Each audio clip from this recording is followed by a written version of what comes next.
Hello అండి, hi everyone, welcome back our channel. So ఈరోజు వచ్చేసి నా టైం టేబుల్, నా స్టడీ బ్లాగ్లో నేను ఈరోజు ప్రిపేర్ అవుతున్నది మీతో నేను షేర్ చేయాలనుకుంటున్నాను.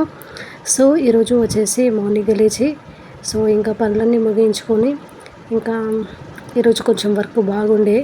సో ఇంకా నేను చదవడానికి కొంచెం టైం పట్టింది, అంటే లేట్గా స్టార్ట్ చేశాను. సో నేనైతే ఇక మొదటిగా ఫస్ట్ నేనైతే ఒకటే గోల్ పెట్టుకున్నాను. ఈ ఒక్క 1 వీక్ నుండి అయితే నేను ఒక్కటే అర్థమెటిక్ అనేది నేను చేయాలనేసే నేను పెట్టుకున్నాను ఫ్రెండ్స్. సో ఇంకా నా చేతిలో పెన్ను ఉంటుంది, బుక్ ఉంటుంది కదా. సో నేనైతే మ్యాథమెటిక్సే, అర్థమెటిక్ అనేది నేను ఎక్కువ ప్రిపేర్ అవుతున్నాను. ఈరోజు వచ్చేసి మామూలుగా అంటే నేను తెలుగు లాంగ్వేజ్లోనే ప్రిపేర్ అవుతున్నాను, చక్రవడ్డీ బారవడ్డీ అనేసి. సో నా ప్రిపరేషన్ ఇదే ఒక నా టైం టేబుల్ అండి. అంటే నేను ఇదొక నా ప్లానింగ్ లాగా, అంటే డైలీ నేను నా స్టడీ, అంటే నేను వేరే విషయాల గురించి ఏమి కాదు, నా స్టడీ గురించి. సో ఈ ఛానల్ కూడా స్టడీ గురించి నేను ఒక 2 months నుండి నేను స్టడీ గురించి నేను డైలీ అప్లోడ్ చేస్తున్నాను కదా. సో ఇది నా టైం టేబుల్ లాగండి. అంటే రోజు నేను ఎంత చదువుతున్నాను, ఇలా చదువుతున్నాను అనేసి నన్ను నేను ఎంకరేజ్మెంట్, నన్ను మోటివేషన్ చేసుకోవడానికి అనేసి నేను ఈ విధంగా అప్లోడ్ అయితే చేస్తున్నాను. సో మీరు కూడా నన్ను ఎంకరేజ్ చేయండి, మోటివేట్ చేయండి, ఎస్పెషల్లీ బాగా సపోర్ట్ చేయండి. మీ యొక్క సపోర్ట్ అనేది నాకు చాలా ముఖ్యం ఫ్రెండ్స్. సో ఎందుకంటే ఇప్పుడు ఈ సమయంలో మనము చదువుకోవాలంటే కూడా ప్రతిదీ కూడా మనకి అది చాలా సపోర్ట్గా ఉండాలి కదా. అది మీకు తెలుసు కదా, స్టడీ అంటే ఎలా ఉంటుందో. ప్రతిదీ కూడా మనము ఏదైనా మనకు ఒక ఎంకరేజ్మెంట్ లాగానే ఉండాలి. ఎందుకంటే కొన్నిసార్లు కొంచెము అబ్బా నాకు జాబు వస్తుందా, ఇక రాదా, అసలు నేను చేయగలుగుతానా అనేసి ఇంకా కొంతమంది ఎలా ఆలోచిస్తారంటే ప్రైవేట్ సెక్టర్ వెళ్ళిపోతారు. మళ్ళీ అక్కడికి వెళ్ళిన తర్వాత అయ్యో ఇక్కడ ఇంత టార్చర్ ఉంటుంది, అంటే కొంచెం వర్క్ బర్డెన్ అయినప్పుడు ఎలా ఆలోచిస్తారు, ఇక్కడ ఇంత బాగా బర్డెన్ అవుతుంది, అయ్యో నేను గవర్నమెంట్ జాబ్ కొట్టి ఉంటే మంచిగా బాగుండేది కదా అని మళ్ళీ ఆలోచిస్తారు. సో అదే ముందుగానే మనము బాగా గవర్నమెంట్ జాబ్ కొట్టేటప్పుడే బాగా ఆలోచించాలి. ఇంకా ప్రైవేట్ జాబ్ చేస్తున్న వాళ్ళని గురించి కూడా అడిగి తెలుసుకోవాలి, ప్రైవేట్ జాబ్ సైడ్ ఎలా ఉంటుంది అనేసి కూడా ముందుగా తెలుసుకొని మనము అక్కడికి వెళ్ళాలి, అంటే ప్రిపేర్ అవ్వాలి గవర్నమెంట్ జాబ్కి అనేసి. ఎందుకంటే తెలుసుకోకుండా అలా ప్రిపేర్ అవ్వడం అనేది మళ్ళీ మనం అక్కడికి పోయిన తర్వాత బాధపడము అది కాదు ఫ్రెండ్స్. సో మీరు కూడా మంచిగా ప్రిపేర్ అవ్వండి. మొదటిగా బేసిక్స్ అయితే బాగా నేర్చుకోండి.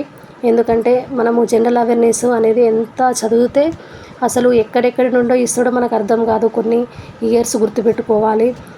కొన్ని ఇప్పుడు మనకి ఎగ్జాంపుల్గా అధికరణలు అంటాం కదా, ఆర్టికల్స్ కానీ, కొన్ని షెడ్యూల్స్ కానీ, కొన్ని నెంబర్స్లో ఇయర్స్లో ఉంటాయి, అవన్నీ మనం గుర్తుపెట్టుకోవాలి. కాకపోతే ఈ అర్థమెటిక్ అనేది, రీజనింగ్ అనేది మనం ఒక్కసారి చేస్తే ఇంకా లైఫ్ లాంగ్ ఏ ఎగ్జామ్ వచ్చినా మనము సేమ్ అదే మెథడ్ అనేది ఎక్కడికి పోదు. మనకు ఇంకా ఒక్కసారి ప్రాక్టీస్ చేసిందంటే మనకు అలానే గుర్తుండిపోతుంది. సో నేనైతే అప్పుడు కూడా నాకు కొంచెం నేను ఇంగ్లీష్లో బ్యాంక్ ఎగ్జామ్స్ రాస్తున్నప్పుడు ఇంగ్లీష్లో ఉండేది కొంచెం, నేను చాలా ప్రాబ్లమ్గా ఫీల్ అయ్యాను.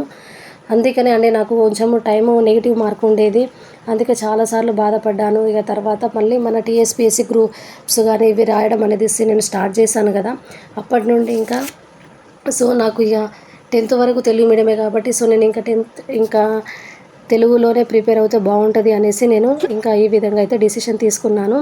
సో అప్పటి నుండి అయితే ఇంకా నాకు ఇప్పుడు కొంచెం మంచిగా అర్థమవుతుంది మ్యాథమెటిక్స్ అనేది. ఇంకా అంటే అప్పుడైతే కొంచెం అయితే ఇబ్బందిగా ఫీల్ అయ్యాను. అంటే మనకు నచ్చిన లాంగ్వేజ్లోనే మనము చూజ్ చేసుకోవాలి. అంటే మనం అయ్యో మా ఫ్రెండ్స్ అందరూ ఇలా అంటే ఒక్కొక్కరిది ఒక్కొక్క నాలెడ్జ్, ఒకరు బాగా చదువుతారు, ఒకరు బాగా చదవరు. వాళ్ళు ప్రిపేర్ అయ్యే అయ్యో వాళ్ళు అంత మంచిగా జాబ్లో ప్రిపేర్ అవుతున్నారు అంటే వాళ్ళకు ప్రతిదీ కూడా పేరెంట్స్ సపోర్ట్ కానీ ప్రతిదీ అనుకూలంగా ఉంటుంది. కానీ మనకు కొందరికి ఎలా ఉంటుంది, పేరెంట్స్ సపోర్ట్ ఉండదు, మళ్ళీ కొంచెం నాలెడ్జ్ అనేది తక్కువ ఉంటుంది, అంటే మళ్ళీ సబ్జెక్ట్ పరంగా కూడా నాలెడ్జ్ తక్కువ ఉంటుంది. అలాంటి వాళ్ళు మనకు వచ్చిన దాంట్లోనే ఎంతో కొంత, అంటే చిన్న దాంట్లోనైనా జాబ్ అది తెచ్చుకోవడము బెటరు. ఎందుకంటే మనము ఏదో పెద్ద ఎక్కువ ఆలోచించకుండా మనకున్నంతలోనే మనము కష్టపడితే డెఫినెట్గా వస్తుంది. డైలీ అనేది ఒక ప్లానింగ్ అయితే పెట్టుకోవాలి.